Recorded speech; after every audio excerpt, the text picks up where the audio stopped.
Thanks so much for being here today, Kathleen. My pleasure. A lot of people are very excited for this one, and we've already had some really great questions ahead of time about winter sowing. So I know people are going to come really, really equipped with questions. Good, good.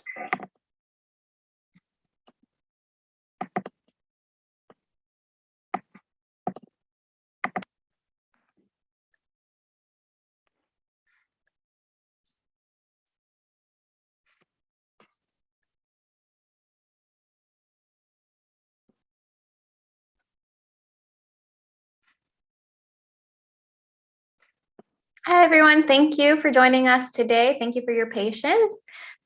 Today, we are joined by Kathleen Livingston. This is one of many of our presentations today. So if you have been with us throughout all of the presentations, thank you so much. Again, my name is Shayla Gutierrez. I'm the Garden Program Coordinator at Green Venture, and today I'm joined by Julia. She is our youth volunteer who will be in the chat room monitoring any questions that you might have for Kathleen.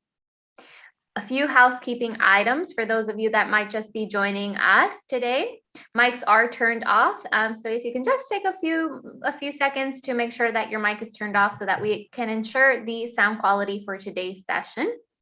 Throughout the session, you are encouraged to use the chat box for any questions so that they can be answered at the end of the presentation. The recording will be available for you at a later date.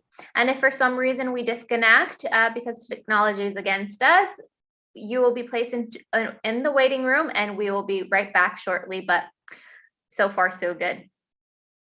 If you are joining us for multiple sessions, the next link will be sent out shortly in a reminder email. I have the pleasure of introducing Kathleen. Kathleen Livingston has been a master gardener for approximately 20 years and an organic master gardener practitioner for about 5 years, holding certificates in designing rain gardens and successfully completing 2 university horticulture courses, botany and soil science. Kathleen recently closed down her garden maintenance and design enterprise and is now only doing garden design and consultations. Kathleen, take it away. Thank you very much, Sheila. So I do want to emphasize that this is winter sowing for Southern Ontario, and we will be talking a little bit about zones in a little while. This is not a suitable presentation for zones colder than 4, just in case any of you is joining us from way up north. So there are a lot of good reasons to winter sow. First of all, it's really easy and it's a lot of fun. It takes up no indoor space and there's no lighting required. So it's easy that way as well. You get a lot of plants for very little money. Your plants grow strong, not leggy, and quite hardy.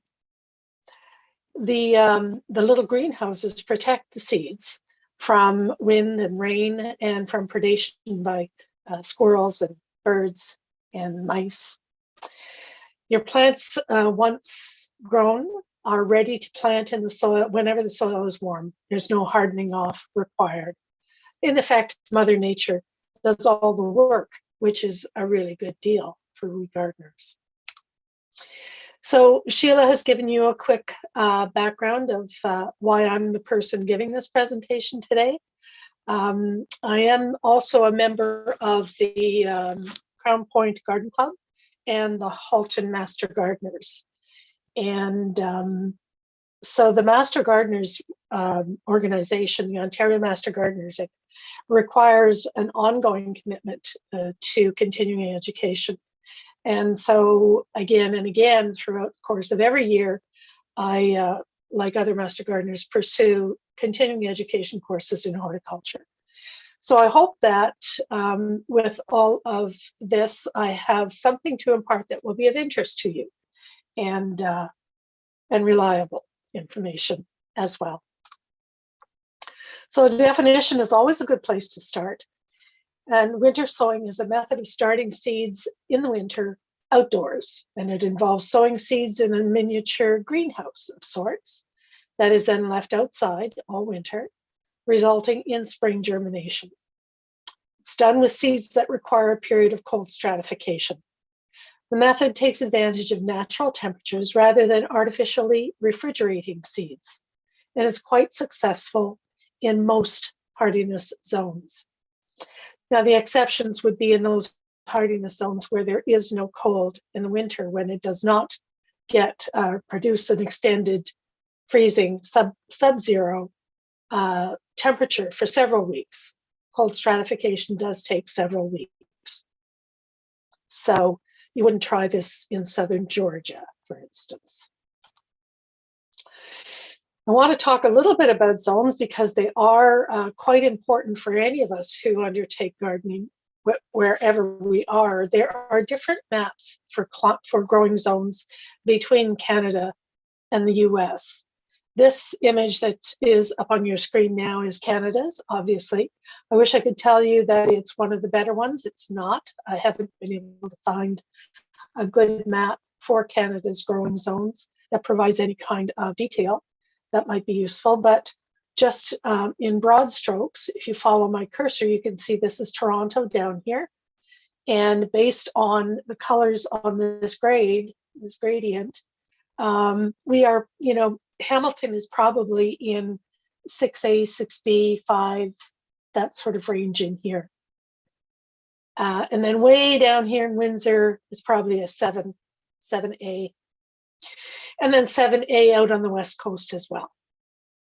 So you will gather from that the lower the number, the lower the temperatures, and the smaller the palette of plants available to us, because there are just plants that can't deal with the cold in the colder zones. This is a capture of southern Ontario. Again, a little disappointing because this top band should capture the green zones as well, but I was unable to get it to do that. So I will just delineate where the green zones are down here. And these roughly correspond to what is known as the Carolinian zone in Canada. It's a unique zone. Species grow in the Carolinian zone in Canada that don't grow anywhere else in Canada. In fact, the growing conditions are more similar to the Carolinas in the US than they are to the rest of Canada. So we are very fortunate in that we're just around here, just at the tip of Lake Ontario. And for the most part, we can grow just about anything that can be grown in North Carolina. So yeah, it's kind of interesting that way. It's unique. Now, one of the things that happens a lot when you call up Pinterest or other Google sites about winter sowing is you get this idea that you should grow tons and tons and tons of seeds. And you can, of course you can, but it's really worthwhile remembering or noting that what you sow in the winter has to be planted up in the spring. And you can see it in the image in the bottom left-hand side that there are a lot of little seedlings in this little wee bit of soil. So you can just imagine how many seedlings are contained in all of these milk bottles on the right-hand side. And I, for one, would not want to have to deal with that. Maybe I'm just getting too old. You've got enough here to probably supply 2 or 3 garden clubs worth of seedlings. So when you're winter sowing, pick your plants, pick your seeds, and pick your quantity. With the idea in the spring, you are going to have to deal with those little seedlings or destroy them. Of course, that's always an option, but why would you do that? There's some essentials, of course, that are needed for winter sowing. I always recommend clear plastic containers. We'll talk about that a little more. Translucent beverage jugs work as well. And you will also need seed starting mix and, of course, seeds.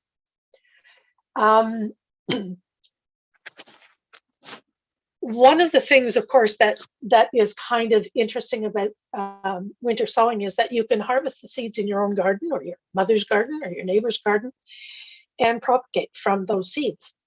You can also purchase commercial seeds, of course. But either way, you're getting a great deal of plant material for a relatively small investment.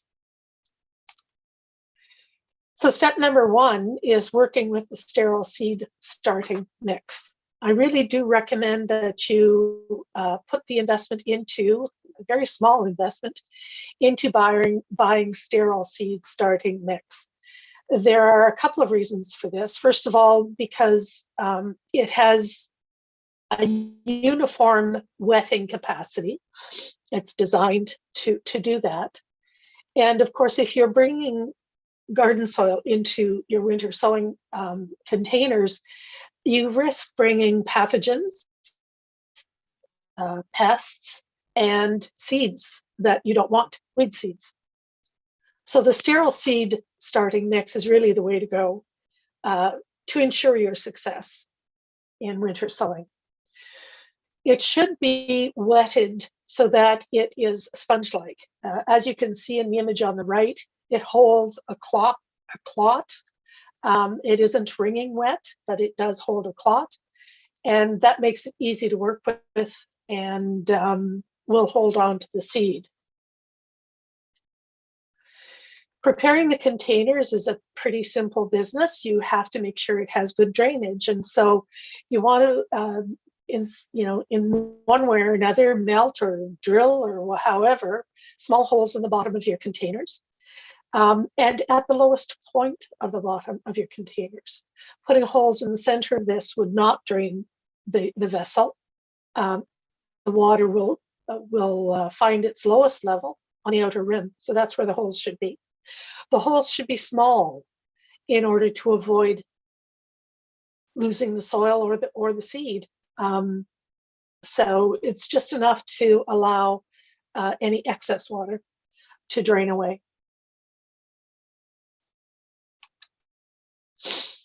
When you're filling containers, you only need about 3 or 4 inches of depth for the roots. You're not going to be growing the plants on in these containers.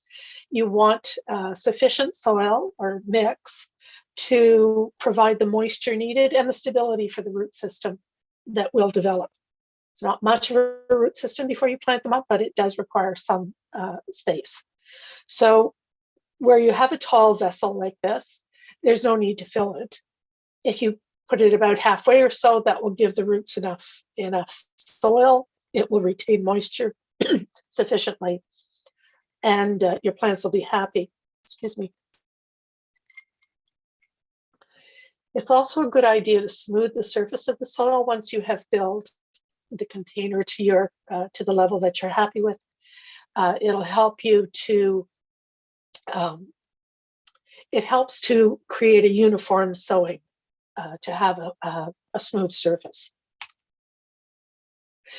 Where you have large containers, for instance, a low, shallow, and broad one like this one here, I find it helpful because I don't want a million of one plant to divide it into sections and then plant a different species in each section. Now, obviously, these are going to germinate and grow on at different rates. And so you want to be monitoring that and be prepared to deal with it in the spring. But as far as spending winter outside, it makes no difference to the seeds whatsoever. Where you're dealing with tall, water bottles or juice bottles, you should cut it down about three quarters of the way down the bottle and leave it hinged to the original base. Then when you put the soil in and you reassemble the bottle, you tape that cut. You tape it closed so that the inside remains stable throughout the winter period. The lids need to be prepped in the same way that the bases do. So you want many holes in the lid for 2 reasons. First of all, to allow for air circulation and release of condensation, but also because you want the water, the snow, the rain, to get into the little greenhouse that you're creating. So on the top, you can have bigger holes, more holes, and you should have them here again at the lowest point so that the water will move into that low area, and that's where the holes are. So seed options. This is a listing, not an exhaustive one, but a pretty good one, of mostly native perennials and annuals that are susceptible to winter seeding, winter sowing. And you can, as I say, these are mostly natives, not entirely. I suspect that larkspur is not a local plant. I'm pretty sure zinnia is not, but for the most part, they are. You can use exotic perennial seeds as well, and you just need to make sure that you understand and you have. Sorry, can you still hear me? Yes, we can. Okay, I pressed my earbud and I was afraid I had cut myself off. The one thing to do about when you're using exotic seeds is to make sure that you know where they come from and that they are hardy in your zone. Even if they germinate after weeks of stratification, they may not survive the cold spring. So be sure you're dealing with the kind of perennial that will do that. Self-seeding annuals are also good choices for winter sowing. Typically what you would look for is annuals that tend to seed themselves in your garden or your neighbor's garden or your friend's garden. Those are the ones that are going to work well in winter sowing. And I really do encourage people to consider using native plants and seeds from native plants. If any of you have read Doug Tallamy's Bringing Nature Home, you will appreciate how much life comes into the garden when we choose native plants. It's astounding. And the life that native plants bring into the garden help the whole environment, not just your garden. And if each one of us made a point of bringing native plants into our gardens to the largest extent possible, we would be doing a big piece of conserving wildlife throughout our zone. So I really encourage you to lean into native plants as an option. They're beautiful, they're strong, and they will attract all sorts of life that's going to delight you in your garden. So when we're talking about seeds, they come in all sizes and shapes. One of the things to keep in mind when you're working with seeds is that fine seeds tend to like a bit of light and air. And so you want to sow them either just by sprinkling them on top of the seed mix, or just a dusting of seed mix on top of the sprinkled seed. You do not want to be poking holes for tiny seeds. They probably will just perish. They tend to like to be sowed shallowly. I use a little strainer, a little tea strainer, to sprinkle a little seed mix on top of the seeds after I've sprinkled the seeds down. That does two things. First of all, just make sure that the seeds settle nicely into the moistened mix below them. And it also, once that dusting is also moistened, then they're surrounded by moisture. Not much at all on top. Just keep that in mind, because they probably want the light to germinate. The larger seeds, these are aster seeds that are on your screen now, can be covered or poked into the soil. It's a much larger seed. Seeds tend to want to be seeded at a depth equal to their size or twice their size. So with this one, I would probably take a thin layer of the moistened mix and just pat it down on top. Alternatively, you could take a pencil and just poke those seeds into the soil down about 1/4 of an inch. But aster seeds are quite large, relatively speaking. Ephemeral labels. Obviously, you want to label your seedlings. You want to know what you've got in there, but you should always expect that you're not going to be able to read that label in the spring. The weathering, the sun, the moisture, the ice can do a number on whatever you've written on whatever medium, and so take photos. Give yourself that advantage. I can't tell you how many times I've picked up a plant that has germinated and thrived in the spring, and I don't know what it is because I can't read the label anymore. So I've learned to take photos. One of the things that I have found works a little bit better for most, if you're using a good marker and some good sturdy plastic to mark it on, if you turn the writing in towards the soil, as opposed to having it face out towards the sunshine, it tends to remain more readable. So that's just a little tip. No guarantees. Take a picture anyway. But I have been able to read labels that I've done this way in the past. So this is my finished tray.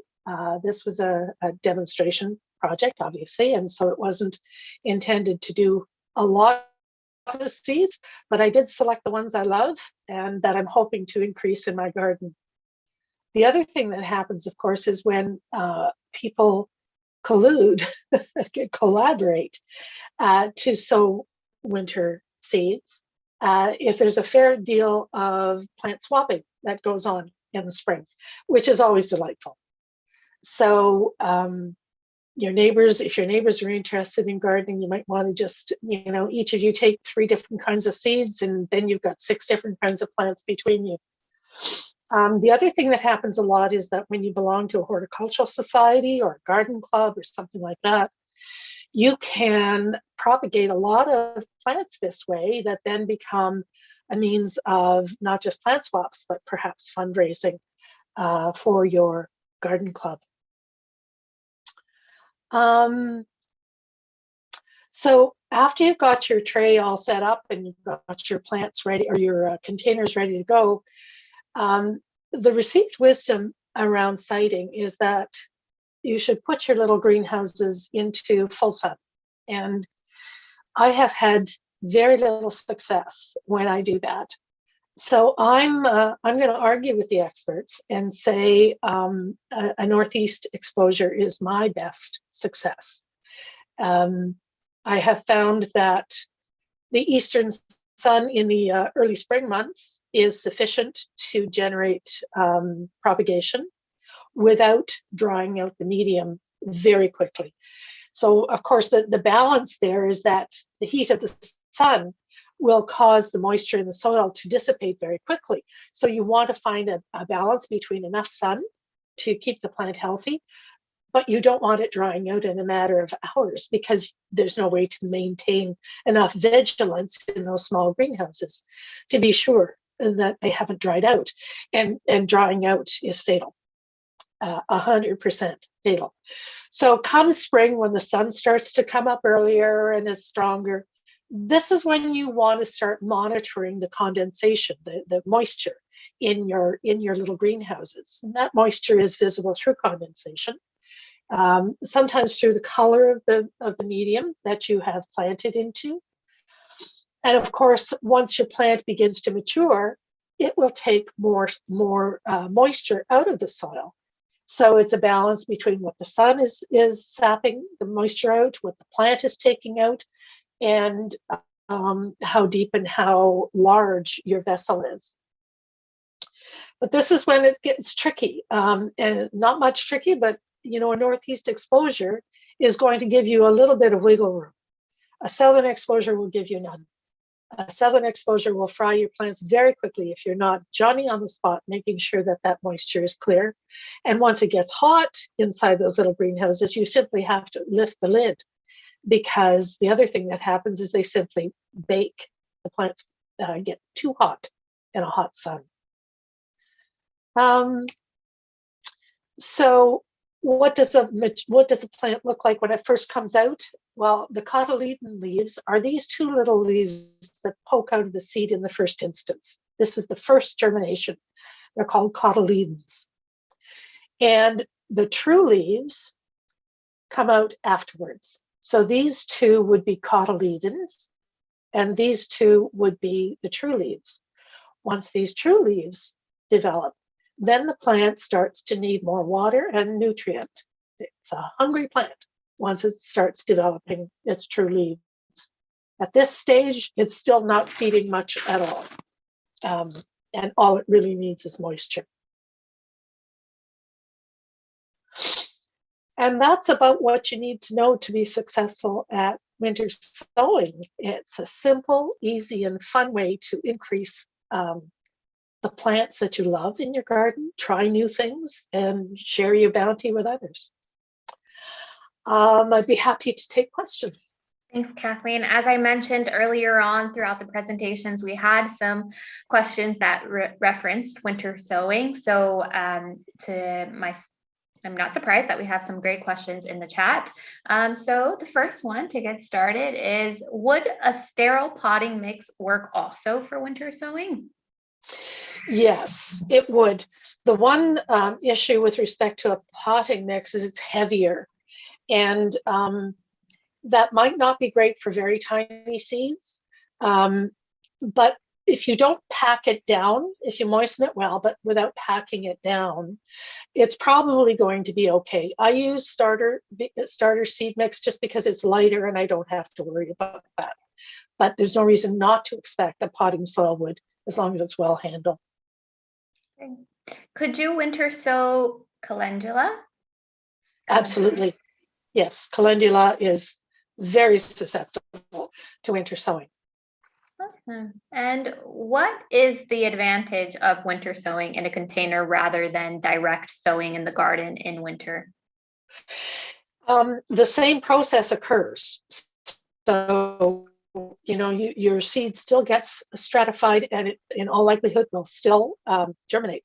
There are a couple of advantages. First of all, you know where your seed is. I can't tell you how many plants I pulled out thinking they were weeds because they were too small to recognize. So you will know where your plants are. I'm sorry. You know where your plants are. You will have labels on them that tell you what they are. They are safe from mice, squirrels, birds, so that you know what you have seeded is what's going to come up. It also keeps them safe from any soil pathogens. And I wouldn't be able to list the number of pathogens that would be in your soil. Maybe none, maybe some, but it just keeps the seeds safe. Great, thank you so much. And isn't it important to have snow to protect the outdoor container? If there is no or little snow, what other options do you suggest? So when you're putting the little greenhouses out, the soil, the mix you have in there is moist. The stratification process requires that moisture freeze. Does not require that more water be added unless it thaws and dries. So there is not the absolute requirement for snow. There is an absolute requirement for below freezing temperatures. And there is also an absolute requirement for moisture. One of the reasons that we have it so good is we get snow and we get cold. So we can just leave our plants out there, our pots out there, and ta-da, it happens. If we don't get snow and it thaws, then you have to introduce a little moisture to ensure that the moisture level remains sufficient for the seed to germinate at the appropriate time.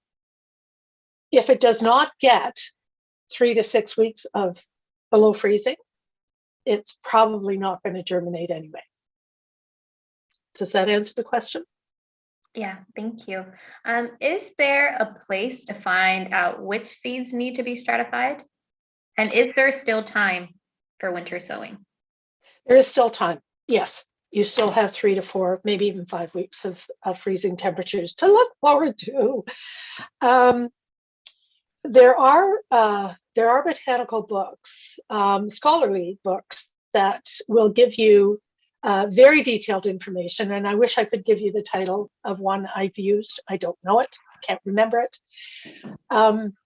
But there are many good sources online. I would go to places that have an extension .edu, which means an educational institution. So I might Google winter sowing or winter stratification or cold stratification.edu or star edu to call up those sources that are most reliable.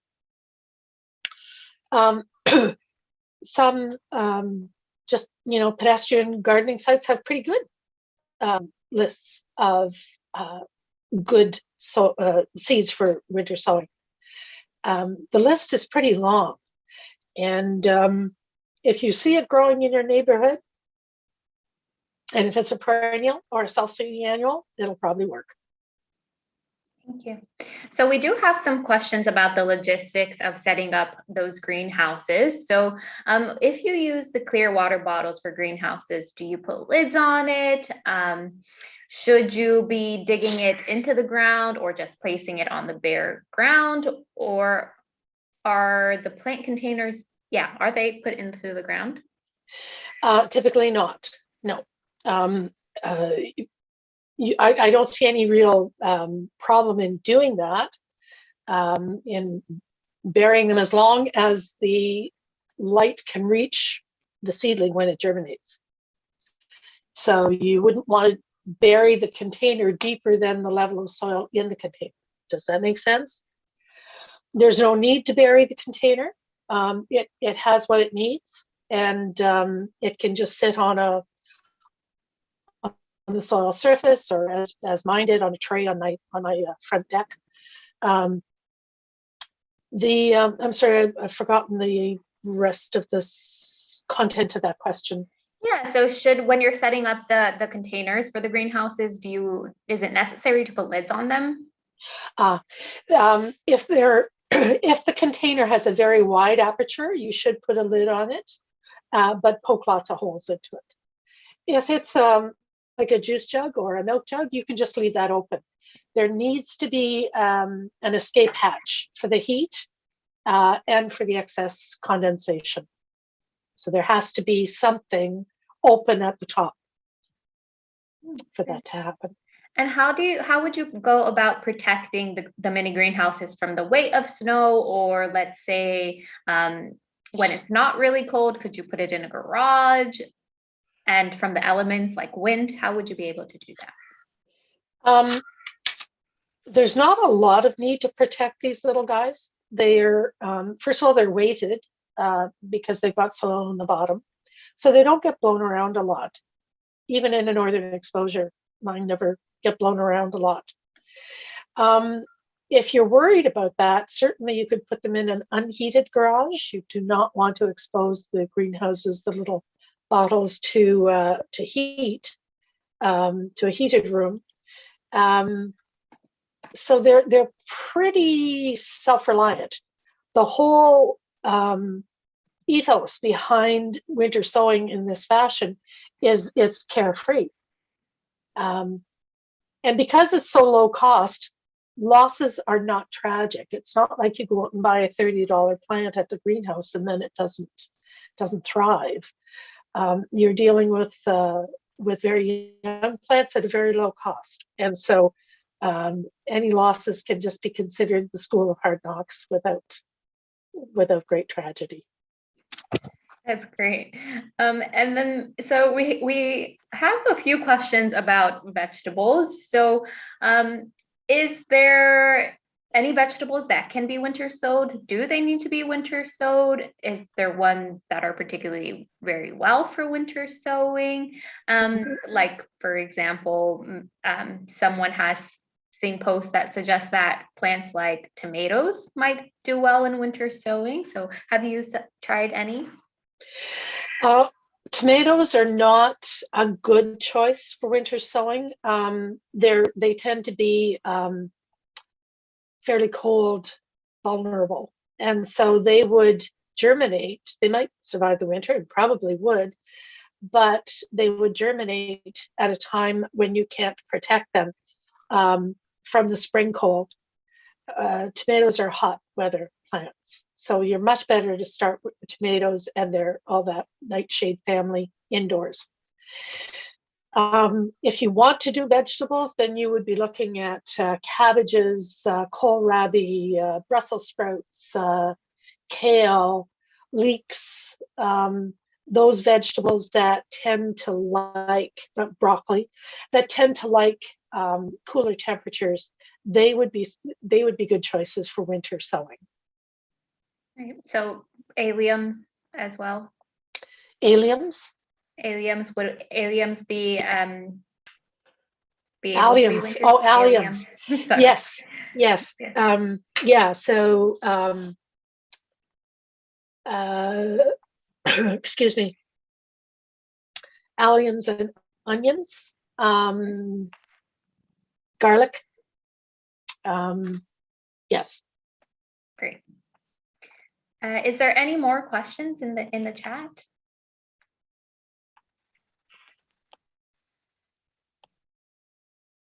So another question is, I have seeds that I collected that are in paper bags. Can I put them outside but protected from critters so that they will stratify?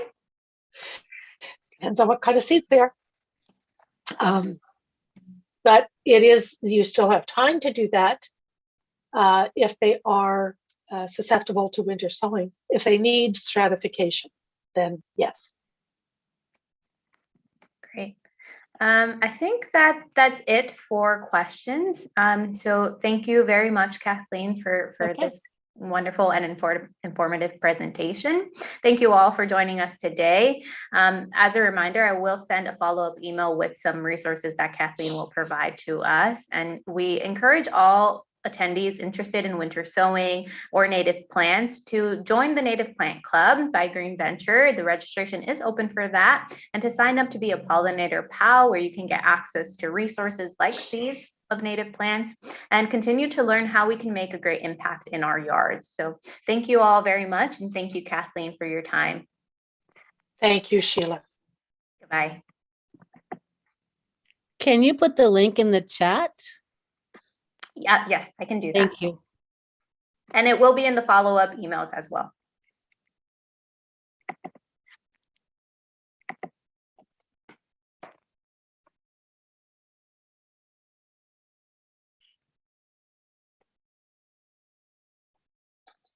Bear with me a moment while I get that link.